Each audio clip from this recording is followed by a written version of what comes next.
this week, more OCD. I want to feel icky and uncomfortable. And maybe I live in that world because from every waking moment, I'm icky and uncomfortable in life. More curiosity. We would sit for hours on the phone, and I would make calls to like mutual friends and prank calls and talk to people and call Heidi. And more behind the scenes of Howie's very interesting life. There was a box of penises, and I went to the meeting to figure out how I was going to retain the penises. Part 2 coming up on Marc Summers Unwraps.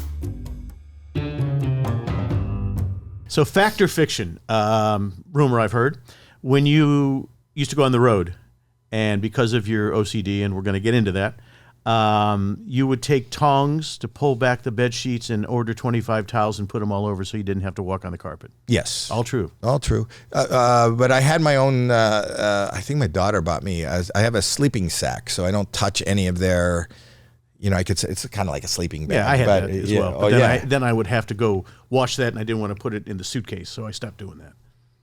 Oh, so I folded it and put it in. I take a plastic garbage bag because it doesn't touch the suitcase. Yeah, I know all the garbage bags. Well. You and I can compare notes all day long. I know. So how many towels would you order to put down on the floor so you didn't have to step on the floor? Depending on how big the room was. I would look at the room, and then I would do it. I just don't want to step on the floor. I don't want to step on any. I don't want to touch. I'm better now. My medication is spit up. Am I better? I have at this moment with whatever I deal with, there are ebbs and flows. And, at this moment, as I'm speaking, I seem to be coping pretty well. So I don't know if it's because I'm busy. I don't know if my body chemistry is a certain way. You get on a medication and it works and you go. COVID must have been hell for you. Come on.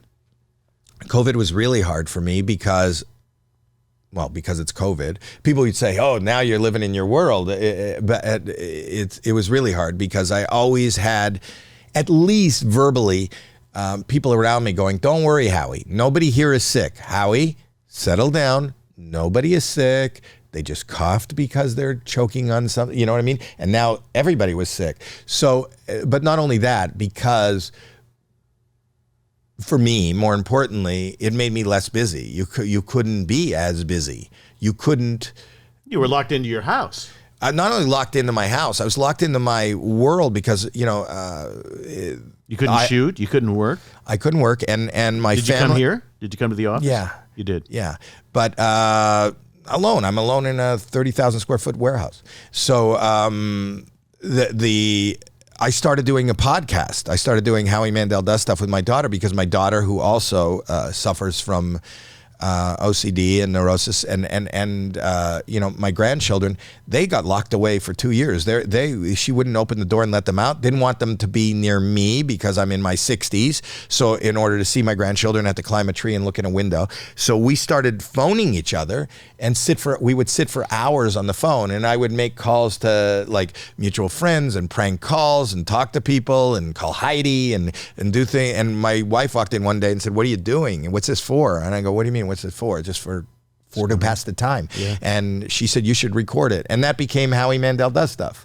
Howie does. What is the name of my show? It's Howie Does Stuff. I don't know. Did you, when you were, I don't want to mention the neighborhood, but you built a sort of a guest house? Well, my sick room. Yeah. Yeah. So you would go in there if somebody was sneezing or coughing in your family? Yes. Because, and it sounds crazy, but, up until COVID, I was doing probably more than 200 live dates a year, and when you do a live date, whether I'm sick or not, I have to go on stage. I can't say I can't perform tonight because I have a cold. So I would use as an excuse, besides my own neurosis, that if the kids have a cold, I'm going to go sleep in another house. But correct me if I'm wrong, you have a plane. So you don't fly commercial? I don't fly commercial, but I don't have a plane. I'm right here at the airport, right. So I can walk over. I just rent something or lease something when I have to go. So do you try and go and come back on the same night? Always did. Always did. Always did. So I would go even during the height of NBC's Deal or No Deal. I would shoot all day at NBC. At NBC. This is kind of cool. And it's a little bougie, but I'll tell you.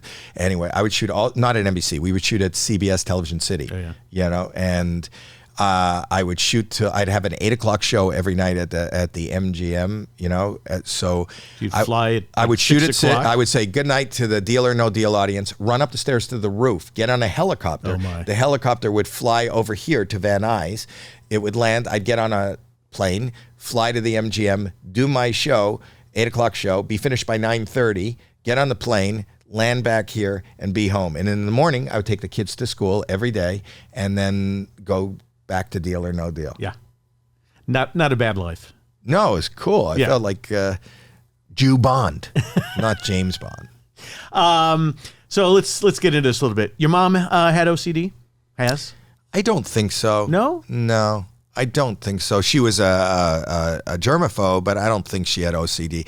The problem for me, and that's what I do, and we could talk about it a little later, but I work for an OCD. What I started realizing, and this is not the case with you, I know, but OCD has become part of the vernacular in as far as, I don't know how many times a week somebody will come up to me and go, I'm like you, I have OCD, and I hear it all the time. You hear it all the time. And I go, like what? Tell me. Right, but I don't even do that. I just know that it's become because people don't understand it. And OCD, if somebody's neat or somebody needs to have things in order, or they're persnickety, or they like to stay incredibly clean, which I think my mom overdid with the germ thing, but that's not OCD. And I think most people who have OCD have gone and continue to go undiagnosed. And when you're undiagnosed, you're not taking care of it. But, so you got exposed on the Howard Stern show, and exposed for having I exposed myself. Yeah, yes. Exposed yourself, but didn't really think that was the best idea in the whole world. You're in my generation. There still is a huge stigma attached to mental health issues. There is, and you can tell the story better than me. But there were some guys playing with their junk at Stern show. Yeah. And they touched the door. Didn't want to touch the door. Right, because they did. And they didn't wash their hands. Yeah, exactly.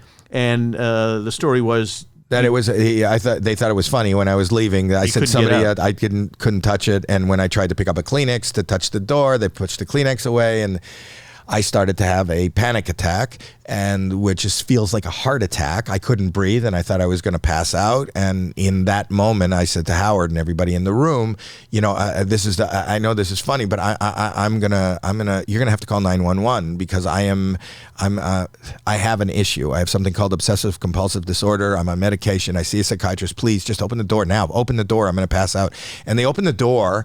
And when I walked out in the hall, I thought we were in a commercial. And when I walked out in the hall, I heard them talking about what just happened on the speakers overhead. And I went, fuck. What I just said, I didn't say it to Howard. I said it to the nation. Yep. And at that time, my first thought was, holy shit. My career's over. Well, that was second. First, it was I just embarrassed my family. My kids go to school, and I've just said something terrible. How my family going to deal with the fact that their father and husband just went on national radio to say he's a mental case? So you go downstairs and a guy runs into you and says, were you on Howard Stern? And I said, yeah, and I was about to run into traffic. I didn't know what the fuck to do. Did you really want to just... I didn't know what to do. I was like beside myself. I was like panicking inside. And he said, were you on Howard Stern? And I said, yes. And he goes, I heard it. And I went, fuck. And then he went, me too. And I went, what does that mean, me too? This is before Harvey Weinstein. And he says, I have that too. I suffer from that. It was so good to hear you talk about it. I go, really? And that made me, that's the first time I was really cognizant of not being the only one, of not being alone, and that kind of felt good. And his words were such a panacea, was such a lifesaver to me. And as it turned out, within the next few weeks, we didn't have the internet then, and there was no such thing as email. I started getting mail, and I got flooded with so many letters from people saying that, I heard you on Howard Stern, and this has been so helpful, and I love this. I remember that day. I was listening. So I had a similar situation, although I made a different choice. I was hosting a show that you were nice enough to do called Biggers and Summers for Lifetime. And I was reading the material the night before, and Dr. Eric Hollander was coming on speaking about something called OCD. I had no idea what it was. but I had been living it since I was about 5 or 6 years old. And so as I'm doing the research, I said, oh, I do that, I do that, I do that. Oh, Jesus, this thing I have has a name. So now I have to decide, do I go on live TV the next day and pretend I don't have it, or do I confess? So in the green room, before we went on, I said, Dr. Hollander, I need to speak with you. And he said, okay. And I said, I think I have this. And he said, well, what makes you think so? And I gave him some thoughts, and he said, well, discuss that on the air if you want. So I go on national TV and spill my guts out, okay? Which is really scary. Oh, my God. My parents call as soon as the show's over with and go, why did you do that, okay? And I made certain mentions that my dad had it, my mom had it, and they said, we don't do those things. Well, it's hereditary, especially amongst Ashkenazi Jews. We could go down that road.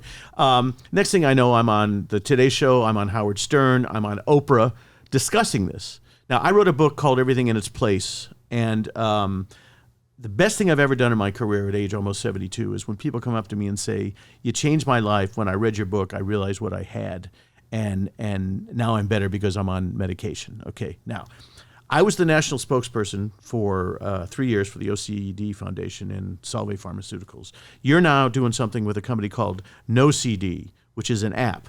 So the thing was, up until now and still continues, is number one, it's really prevalent, OCD. Yeah. And the bigger problem is a lot of people are either not diagnosed, misdiagnosed, or don't know where to turn. You know, I always say we need to take care of our mental health the way we take care of our dental health. You know, everybody's so, but it's not a joke. Why are we going to the dentist even when nothing hurts just to get, you know, look, Mom, no cavities. I'm perfect. Let me stop you for 2 seconds. Yeah. Do you remember when Terry called me and asked me to do an intervention with you? Do you have any recollection of this? No. Terry called me, I don't know, 25 years ago, when she heard I had it. And we met at a restaurant at the Topanga Mall. Yeah. And tap danced a little bit, and I said, I'm here to help you with your OCD. And you said, I don't have the problem. You guys have the problem. That's what you said to me. Right. And you wanted no conversation to carry on and didn't want to discuss it. And I failed. And no, you didn't fail. And she threatened to leave me. That's why I ended up going to ask you about that. Yeah, she threatened to leave me and take the kids and unless I went for help. And at what point was that? How long were you married? It was around that time. When was that? 25, 30 years ago? So I've been married, probably been married 15 years, almost 20 years. And you were doing things that she just couldn't deal with anymore.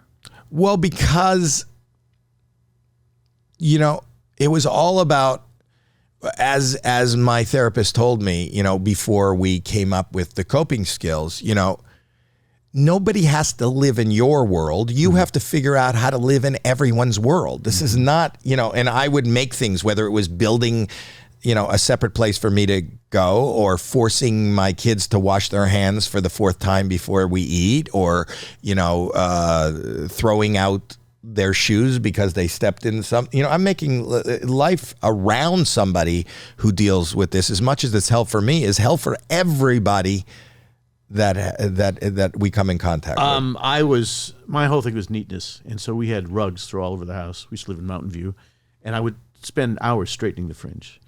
And so I did this thing on my show, and I do Oprah, and I do all that stuff, and I thought, okay, well, I don't need any help. I'm fine now. And at 2 o'clock in the morning, my wife found me straightening fringe, and she came down and said, what the hell are you doing? And I said, I have no idea. And she said, call that doctor, because, you know, I can't deal with this stuff anymore. Because it does affect your kids. My daughter would have friends over, and they'd be coloring on the carpet, and then I would get a carpet cleaner and try and clean in front of them. And Alice used to say, nobody feels comfortable in this house. I can't live like this anymore. So Terry and Alice kind of were living parallel lives. Yeah, anybody around them. So NoCD, which I love, and I'm not saying this because I'm a paid spokesman, you know, but listen, a lot of times we will take money and speak to something. This is something that I would use. This is something that I've seen people use. This is something that works, and this is the biggest problem. Access. So even if you think you have it, even if you think you have a friend or a loved one that has it, this is an app. You have access to your phone or to whatever you're getting. You go on this app, and this app will lead you. First of all, it's covered by insurance. It's affordable. Like, what if you're living in the middle of some state that, doesn't have doctors. Doesn't have a specific OCD, not only diagnosis, but treatment is really specific. So you can go on this app for a very affordable price and see if you are. It may not be OCD, but at least you can be diagnosed and you could be taken care of for a fair price anywhere in the world. And that is what, like, you and me happen to be lucky enough to be here in Hollywood. You were lucky enough to come in contact with a doctor on a TV show. Most people don't have that available to them. You are lucky enough to maybe be able to afford whatever it is that you needed to be able to survive. A lot of people don't have that or don't even know. They may think it. And the point that I was making about OCD, being neat is not the issue. Not being able to move on with your life because of something that to most people would be insignificant. Listen, everybody would have the thought, if I lived in a house and my carpet had fringes, if the fringes were messed up, it isn't crazy to say, I just want them straight. It'd be nicer if they're straight. What's crazy is you can't let them be messed up, and you got to get up out of your room at 2:00 in the morning and straighten them up. That juxtaposed to the intelligence, your intellectual awareness of knowing this is crazy, but still not being able to stop yourself is what makes it OCD. But you'll identify with this. Intrusive thoughts is what motivates that stuff, okay? But the intrusive, we all have thoughts. What makes it intrusive is it doesn't stop. It's like a skipping record. Explain what intrusive thoughts are to our So whether audience. it's an intrusive thought because it's a ritual, like you may have like an intrusive thought is, let's just talk about yours. An intrusive thought is that, I look down at the carpet. Nobody who has their eyesight and their wherewithal is not going to know that it kind of would be nicer if all those fringes were kind of lined up and straight and not a mess. And it's also pretty normal to go, hey, you know what, I'm going to straighten them up. But to constantly be doing that, to go, I can't move on with my fucking life. I can't go to bed. I can't get sleep. I'm not going to take the meeting. I'm not going to show up at my daughter's thing because I'm going to stay here and straighten out. It's the same thing as me spending hours in a bathroom scalding my hands because somebody who shook my hand was a little clammy. Everybody's shaking a clammy hand. Everybody thinks, everybody thinks I want to wash it. I can't fucking stop washing it if I'm triggered. Yes, I know that, you know what I mean? You could walk by a rug now and not be triggered, right, and it could be a mess, but you may be triggered and you have to bend down and spend all the time putting the fringes. As much as you think that's crazy, you don't have a thought process that's different than the average person. You just have the compulsion to act on it, to act on that thought, and you can't get past that. When I was doing my show in New York, they used to throw me. The show was live 11 to 12, and I used to stay in the office. And they finally said, get out of here, because I was a pain in the ass. Okay, who's on the show next week? Who's this? Just get out of here. So I would leave. And I would walk in New York City for 8 hours every day, okay? Here was the problem. I would see a sign at Tiffany's, and it would say, whatever watch. And if I didn't read that sign correctly, I would say to myself, well, the plane's going to crash. I remember the first time I got asked to be on Hollywood Squares. I was sure if I didn't do things right, the plane from Philadelphia to L.A. was going to crash, and I'd never get to do that show. Or my son wouldn't make the soccer team, or my daughter wouldn't get a part in the play. So that would motivate me to go back and read that damn sign 10 times, okay? I get it.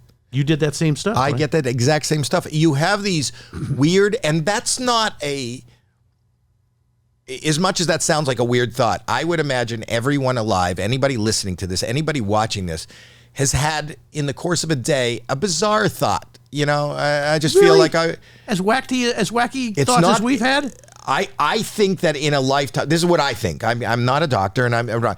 Even if you had that, I got to do something, and if it didn't go right, then it's like some people call it superstition, and something bad's going to happen if I don't do that.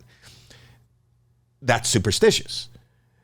obsessive compulsive disorder went, if something didn't go exactly right, like you read a sign and then you go, fuck, I fucked it up. I didn't read it right. I'm going to go back. I better go back. I better, like a healthy person or somebody without OCD they might for a minute, and I'm using the wrong word, obsess on the fact that I didn't read it right. They can stop themselves from going back to correct it. Well, here's the other thing. They can stop themselves. What does mean reading it right anyway? See, the rules change on a daily basis too. What bothered me, yesterday may not bother me today. So I have similar things. I'm on a treadmill. I don't know why I have to see the number 207. Every time there's a 207, whether that's 2 minutes and 7, whether I'm going 2.7 miles an hour, and if I went past 2.207, like if I was watching the clock and it went 1:55, 2 minutes, 2:05, and I looked someplace else and it said 2:08, and I missed the 2:07, I would turn it off and start again. Oh my. There's no rhyme. The rhyme or reason, the thing that drives you insane is you can't move on. I need to go and do that. Yeah. Or else I just can't live. I can't stop. And that's why somebody, I've said this many times, as productive, as brilliant as Howard Hughes was, ends his life naked in the fetal position, pissing into a bottle, because you just don't want to come in contact with anything that will disrupt you, will stop you, will battle you. It's so fucking debilitating. So next time somebody comes up to me in the street, think about this. You don't have OCD because you like things neat. I like things neat. You don't have OCD because you want to wash your hands a lot. I like to wash my hands a lot. You have OCD when your life stops, when you can't be with your loved ones, when you miss meetings, when your whole world stops for what seems like a frivolous straightening of a carpet, washing of your hands, seeing a number on a treadmill. And that's the difference between OCD and Persnickety. After you wrote your book, I called you and I said, so how are you doing? And you said, not particularly well. You were seeing doctors, shrinks, or whatever, and you were on medication. But at that point, and this is 5 years ago that you wrote the book? That's almost a decade. Is it that long ago? Yeah.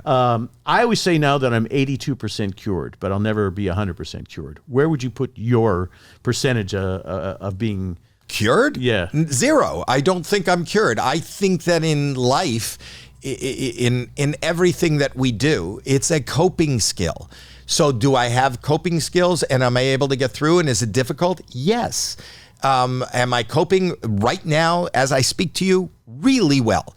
That doesn't mean I'll be really well tomorrow. That doesn't even mean I'll feel real good in an hour. So my point is, I say it's like if you wanted to, and you were a boxer, say this is your passion in life and you want to be a boxer, even the best boxers are going to get hit in the fucking face.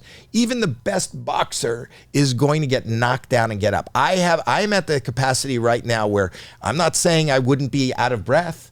I'm not saying I wouldn't get hit in the face. I'm not saying I'm not even going to get knocked down. I'm just fighting a really good fight right now. And I'm enjoying it. I'm enjoying my life. And what did you do that satisfied Terry enough to not leave you?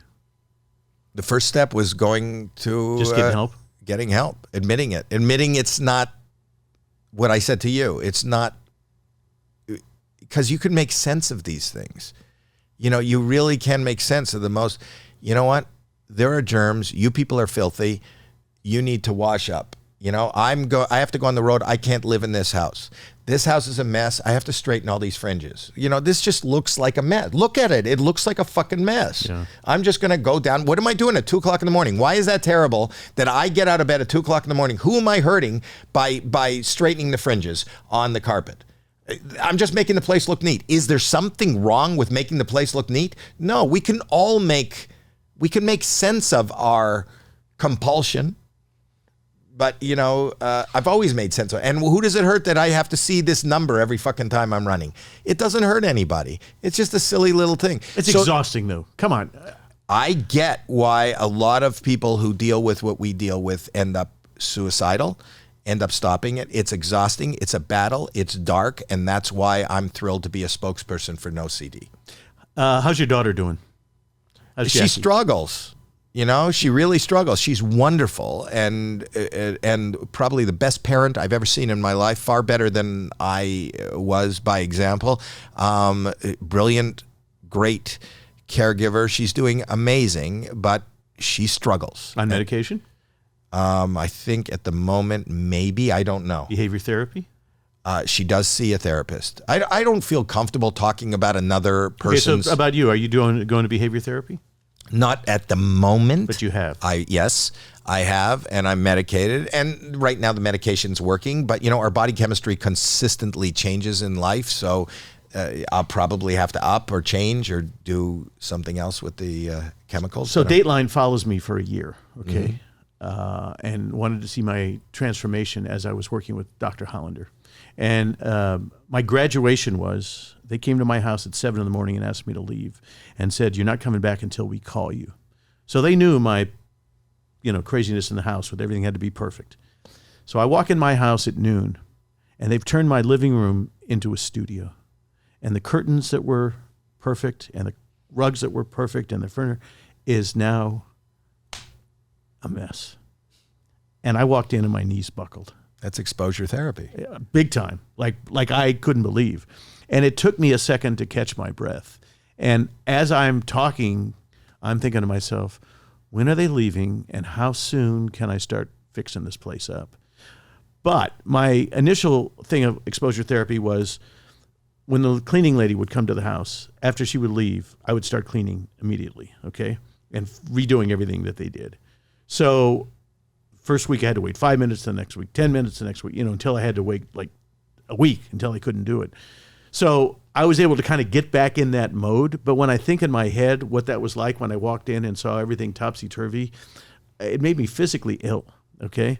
I wouldn't be physically ill today because I would be able to compartmentalize it in the back of my head and know, okay, I'm going to fix that, but I'm not going to have to fix it right now. But the point is that you're talking about a process that is a coping skill. The point is that image will still, maybe I'm using the wrong word, will still trigger a different emotion than the average person. Oh, hell yeah. And then you have to be cognizant of what that is, and then how am I going to deal with that? And that's what we all do in life. It's like, jogging. How do you jog and make it to the mile? You know what I mean? You got to cope it. Oh, I'm going to start slow, and this is how I do it, because I know that if I start at, 7 miles an hour, I'm not going to make it right to the, you just, and I think that's a great template for life, to be cognizant of what lies ahead, and in the moment it's driving, it's like it's driving. You're coping with what's happening with traffic, crossing, somebody cutting you off, getting onto the freeway, the road curves, so you got to curve, maybe you don't feel like turning, but the road turns, so you gotta do it. You're driving through life, and driving is not the most relaxing, and if it is for you, then wake up, because that's dangerous. But, that's what I'm doing. I'm driving through life, and I'm trying to be the best driver, and sometimes, I don't put on a signal, and I swerve, but I get back into it. You go over the line, but that's what it is. Let me ask you this question. You mentioned friends earlier. I don't really have a lot of friends. I just don't. I just, when I do these podcasts, you and I know each other for 100 years, but like I had Kevin Pollak on the other day, I'm not good around celebrities. I'm actually a nervous wreck around people. And I've been in this industry for 40 plus years, but I'm intimidated. So there's not a lot of people that I hang out with. Do you have a lot of close friends that you hang out with?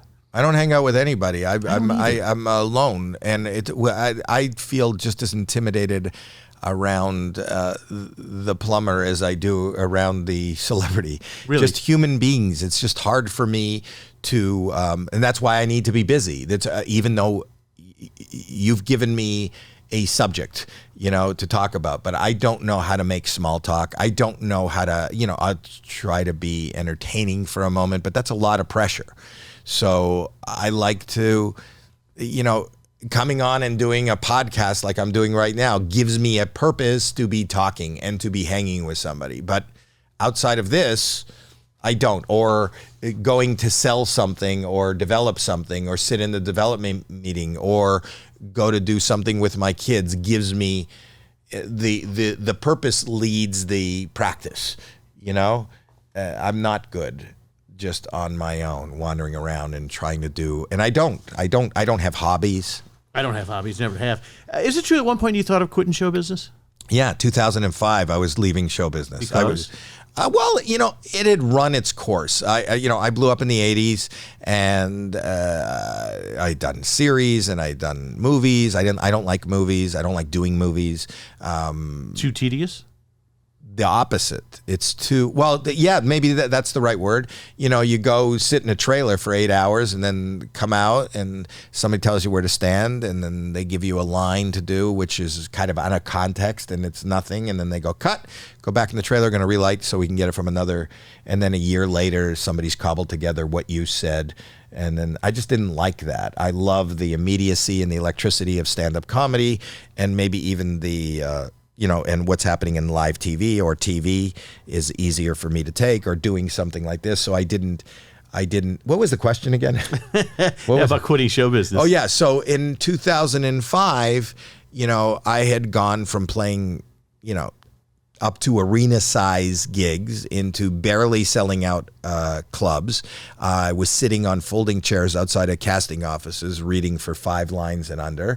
And I had, invested, and I was doing real estate, and I said, well, why do I need to be kicked in? I had done a pilot, which I wrote and then got noted to death, and it wasn't a really good experience for me psychologically. So I just went, I don't need this. I don't need to, this business can beat you up mentally, aside from OCD. It can. The strongest person could be just ravaged, because it's you and it's personal. So I just said, listen, I'm going to do real estate. I'm going to do investments. I like technology. I'm going to leave. And then I got a call from my manager who said that NBC wants to do a game show. They want you to host. And at that time, I didn't want to do a game show, and I didn't understand. Why didn't you? You're so damn good at it. I really am. And I love it. And that's my favorite thing to do. But at that time, I just didn't. I thought I would personally get ridiculed for doing it. Like what? That's a step down? I don't know. I don't know what I was thinking. I just thought that's not. I'm fine. Because in a game show, I couldn't be myself. I couldn't be funny. I didn't know that world.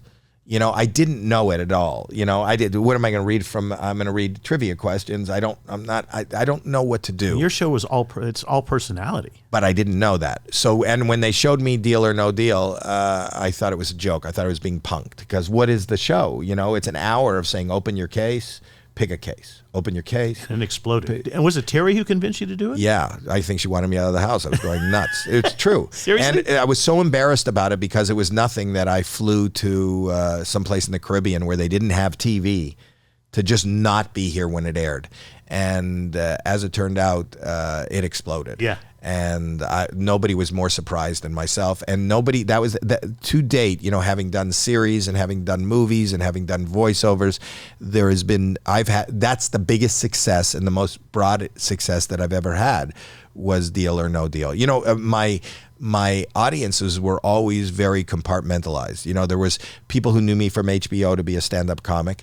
There were people that knew St. Elsewhere who would have bets that Fiscus is not the same guy that pulls the rubber glove on his head. Yeah, they didn't know. The people that watched HBO weren't the same people that were watching my stand-up, because that was silly, wacky, and this was a real serious, fun drama with Denzel Washington. They were very separate audiences. And then when I kind of did Saturday Morning and did Bobby's World, obviously people didn't equate that with the same guy that was doing St. Elsewhere or doing stand-up comedy. That was usually young mothers and kids who were watching that, and it wasn't the St. Elsewhere crowd.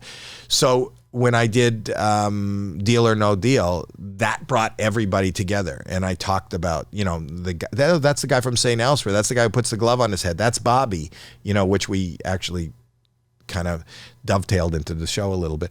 But that was my biggest success. And that allowed me that's why I'm sitting here today, because I started a production company and a creative business that it's what this building is, AGT, fun? The most fun I could ever, I still pinch myself every day, because I don't think I do anything on that show. I watched that show before I was asked to be a judge on it, and I always say that, the only difference, I used to watch it, the only difference doing it is they've given me a front row seat and a pair of pants. I was doing that in my underpants on the couch going, that's not a good singer, to my wife. And now I'm sitting there with my really good friends, Heidi and Sophia and Simon, saying the same thing, just wearing pants and taking a paycheck. I can't believe that this is a job. Great job, though. It's amazing. Yeah. And I can't believe it's going on. It's in its 18th season. And oh, my God, really? I do it, and I do Canada's Got Talent at the same time, and I do... they have spin-offs, which I do, which is, whether it was Champions. I don't know what it's going to be this year, if it is something, and Deal or No Deal is coming back, Deal or No Deal Island. When are you doing that? I don't know exactly when that for takes, NBC? but we announced it for the NBC. Yeah, it's I don't know that much about it, but we're doing it. It's a cross between, a reality show and Deal or No Deal. So we're doing that. I'm busy. So you mentioned, people didn't put you together as the guy who did this and the guy who did that. First time I went to college with Andy Kaufman, and the first time I saw Tony Clifton, I was sitting next to Will Schreiner, and Will Schreiner said, that's Andy. And I said, Andy who? He said, Andy Kaufman. I said, that can't possibly be Andy. So, surprise, surprise. I have his noses here. I have his prosthetic noses. Do you really? Tony Clifton's noses. I'll show you after. Yes. I got to see that. Yes. That's insane. So we all started together. I started with Saget, started with you. Yeah. People used to go to see Saget and lose it, because here was this guy in the sitcom that was so warm and fuzzy, and he was absolutely filthy. Yeah. In fact, I followed him. I was playing college in Boston. I forget which one it was. I think I was playing Northeastern. And the night before, Saget was there. And I said, how'd Bob do? And they said, people were walking out like crazy. And I said, why? They said, he was so disgusting that we just didn't expect that. So when people bring their kids to see Howie Mandel back in the day, and saw you do what you did. That's more now, more of an issue now, because there are people that, in the 80s, I did a lot of, cable specials, and I did a lot of stand-up comedy, and I don't think a day goes by where 2 or 3 people don't come up to me and said, I used to love you as a stand-up. So when I do, and I still do stand-up, when I do stand-up and people show up, I'm getting the AGT Deal or No Deal crowd, who don't, and my act is not AGT Deal or No Deal. So that people are really surprised. And I always have to say, when I'm doing interviews before I show up, I go, don't bring the kids. Yeah. This is not... It's not the AGT guy. I mean, I'm the guy, but I'm also a responsible broadcaster. So I know that there is a time and a place, but I don't watch my mouth. I don't edit myself, which is scarier now than when we were kids, Well, you can't say and do things. I mean, well, people have their cell phones. Dave Chappelle's lucky enough to have them lock it away, or has grandfathered himself into being, controversial. But comedy used to be a safe place. My most joyous memories of my newness at the Comedy Store was watching Richard Pryor each night get up and cobble together live on the Sunset Strip. I used to go every night and watch that. Yeah, so Brilliant. did every comic. It was Nobody brilliant. was funnier. Right, but it was also jaw-dropping, like controversial at the time. It probably would seem soft now, but you can't work on something now in a club. You can. But when you make a choice like I do to be employed by NBC and advertiser, supported products, I got to watch myself. Who makes you laugh? It's still reality. Anything real, jokes don't make me laugh. So anything, it's more than comics. It's always like real people. I live on the internet. And I live on Instagram and YouTube and Twitch and TikTok. And so I will have guttural laughs at shit that happens to people without somebody looking like they're trying to be funny. A joke never makes me laugh because it's not real. I'm not into fiction. So back in the day at the store when you would go on. Oh, those things. But I loved like Larry David. I loved like Pryor, because Pryor was the first person that I realized, as much as he was doing an act, he was talking about life. Reality. You go back to, I loved Bill Cosby before that in that album, because it wasn't Noah. It's when he talked about his little brother and drawing the line. Stories. Yeah. And they seemed to be, I believed him. you know, and those are the things that made me laugh really a lot. And Steve Martin made me laugh a lot because the things that he was doing, I felt like weren't only great jokes, but they were jokes on us. You know, the wild and crazy guy. He was making fun of somebody that kind of did exist. Letterman did the same thing. He sort of made fun of show business. I love that. I love that. So it was always the reality. So today it's the reality of the internet and seeing things, and people capture things that mean to be funny, and they turn out to be hysterical. So Johnny versus Dave versus Jay versus Merv versus Mike, all different experiences when you would do those shows?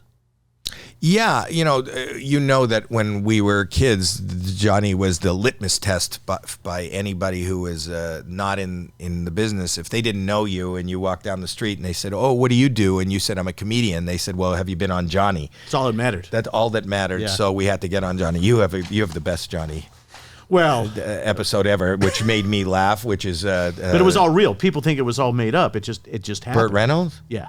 Yeah, no, it wasn't. For those that don't know what we're talking about, Google Marc Summers, Bert Reynolds Tonight Show.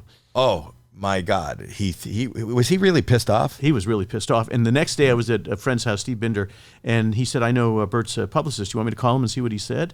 So I said, "Yeah." And he said, "Bert said you were a bottom feeder of show business and didn't give the movie star any respect."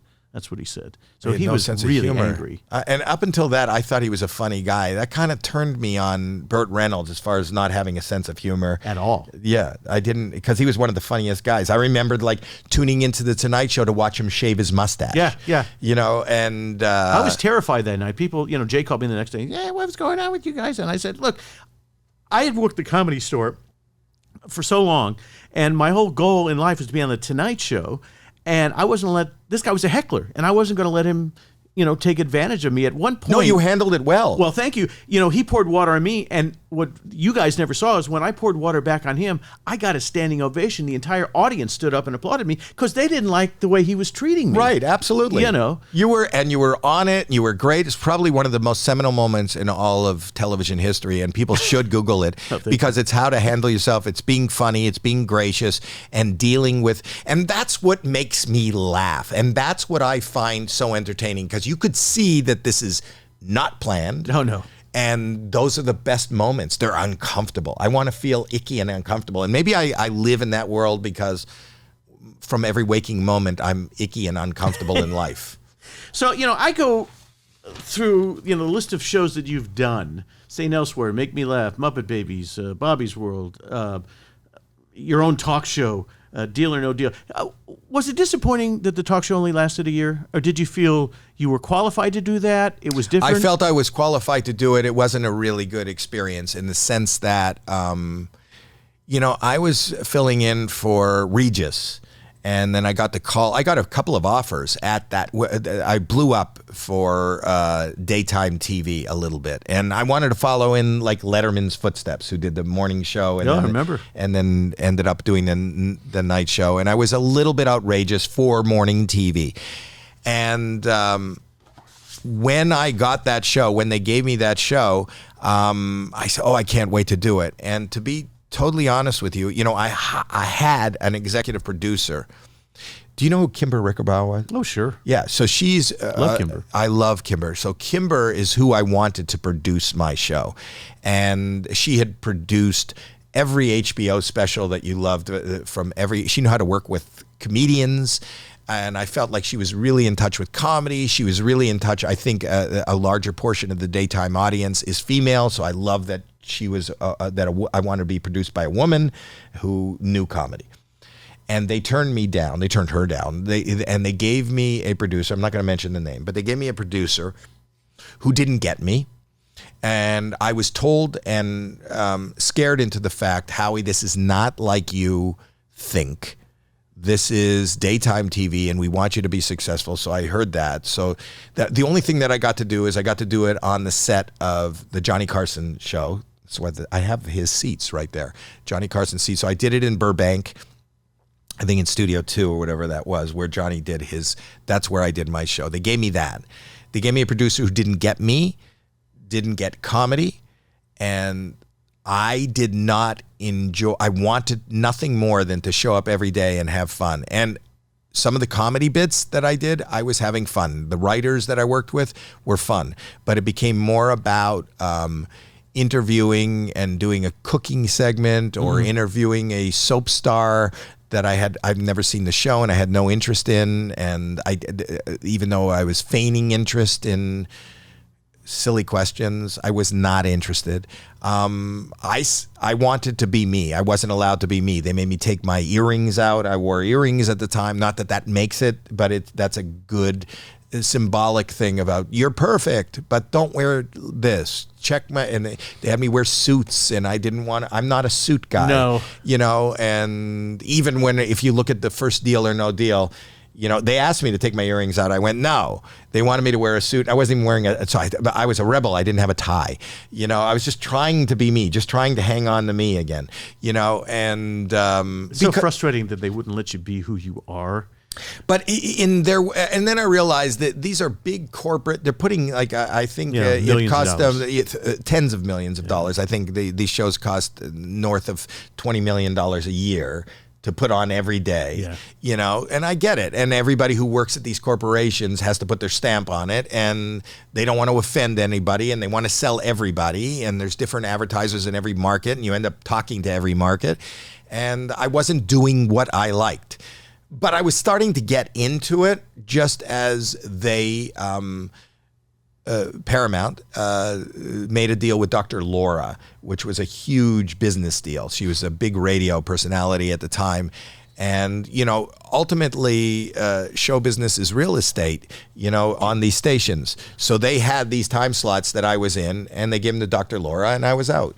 So, it's failed, and failure is never easy to swallow, and it was hard to take. And I wish that I could have done what I do.